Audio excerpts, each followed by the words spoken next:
শেষ match team India target দিল 374 run. হ্যাঁ, শেষ ম্যাচ টিম ইন্ডিয়া টার্গেট দিল ইংল্যান্ডকে 374 রান। ভাই খাস করে আকাশদ্বীপে তারিফ করতে হবে গুরু, আকাশদ্বীপ এবং যশস্বী জয়সওয়াল।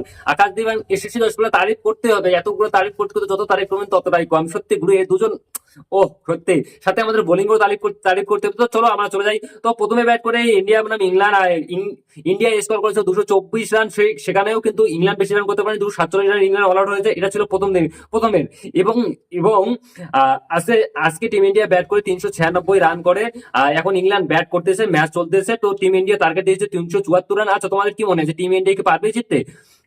দেখো, টিম ইন্ডিয়া যদি এই ম্যাচটা জিতে যায় তাহলে ম্যাচ হয়ে যাবে ড্র, না হবে ইংল্যান্ডের না হবে আমাদের। আর ইংল্যান্ড যদি এই ম্যাচ জিতে যায় তো হয়ে যাবে ম্যাচটা ইংল্যান্ডের। এবার যদি ড্র হয় তবুও কিন্তু ট্রফি ইংল্যান্ড জিতে যায়। তো এই ম্যাচটা আমাদের জন্য জিতা খুবই জরুরি। আমাদের হাতে অনেক সময় আছে এখনো বাকি, এখনো 2 দিন সময় বাকি আছে আমাদের হাতে, ঠিক আছে? আজকে 3 দিনের খেলা, তো 2 দিন সময় বাকি রয়েছে। ভাই ইংল্যান্ডকে যদি এই 374 রানে আগে যদি আমরা প্যাকেট করে দিতে পারি তাহলে খুব ভালো। এখন চলে আসছি ব্যাটিং এর দিকে। আমাদের ভাই আকাশদীপ, ও গুরু সত্যি, তোমার তারিফ করতে হবে। তো আগে যশস্বী জয়সওয়ালকে নিয়ে আসি। যশস্বী জয়সওয়াল একটা অসাধারণ দুর্দান্ত ইনিংস খেললেন।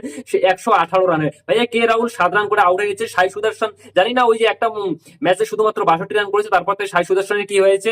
এবং তারপর আসলো তোমার আমাদের ক্রিজে সে আকাশদীপ। ভাইয়া আকাশদীপ, ও তার ক্যারিয়ারের প্রথম 66 রান একটা লম্বা ইনিংস খেলে হাফ সেঞ্চুরি করলে তার ক্যারিয়ারের প্রথম। কিন্তু ভাই আকাশদীপের তারিফ করতে হবে। আকাশদীপ আজকে এত সুন্দর ইনিংস খেলছে, সে একজন বোলিং আর এত সুন্দর ইনিংস খেলছে গুরু, যা বলার কথা না। শুভমন গিল আবার একবার নিরেশ করেছে, শুধুমাত্র 11 রানে আউট হয়েছে। ভাই করুণ নায়ার গত 17 ম্যাচে একটা 50 এসেছিল, আজকে আবার 17 রানে আউট করুণ নায়ার। জানি না কোন জড়িবুটি ক্ষয় করুণ নায়ার বেশি। ভাই রবীন্দ্র জাদেজা তারিফ করতে হবে। আমরা যদি রবীন্দ্র জাদেজাকে দেখি, ভাই রবীন্দ্র জাদেজা আমাদেরকে অনেক গড্ডা থেকে টেনে উঠাইছে টিম ইন্ডিয়াকে। তো ভাই রবীন্দ্র জাদেজা তারিফ করতে হবে। খাস করে ভাই জুরেল, ঋষভ পান্ডে জায়গায় আসলে ধূপ জুরেল। ভাই ধূপ জুরেল আজকে 34 রান করে আউট। 2টা ম্যাচে সুযোগ পেল, ধূপ জুরেল কি করলো বলো? এখন তো অনেকেই বলে যে ধূপ জুরেলকে জায়গা দেন। ভাই ওয়াশিংটন সুন্দর, সত্যি ওয়াশিংটন সুন্দর আগের ম্যাচে সেঞ্চুরি, এবারে এই ম্যাচে দেখো না, এই ম্যাচে 53 রানের একটা ইনিংস খেলে। সত্যি আবারও একটা 50 করলেন ওয়াশিংটন সুন্দর, তারিফ করতে হবে। তারপর আমাদের ডিএসপি সিরাজ 0, প্রসিদ্ধ কৃষ্ণা নট আউটে চলে গেছে। ডিএসপি সিরাজ যদি পায়নি। ভাই এখানে আমাদের বোলিং গুলো তারিফ করতে, তারপর আমাদের বোলিং 247 রানে ইংল্যান্ডকে প্যাকেট করে দিয়েছিল, না হলে কিন্তু ইংল্যান্ড বড়রা শর্ট রান করতে পারতো। তো এখন এই পর্যন্ত ম্যাচ চলাকালেই তো 32 রান চলতেছে। 32 রানের মধ্যে কোনো উইকেট জানে ইংল্যান্ডের। আচ্ছা, তোমাদের কি মনে হয় এখনো 342 রান লাগে ইংল্যান্ড কি পারবে এই ম্যাচ জিততে?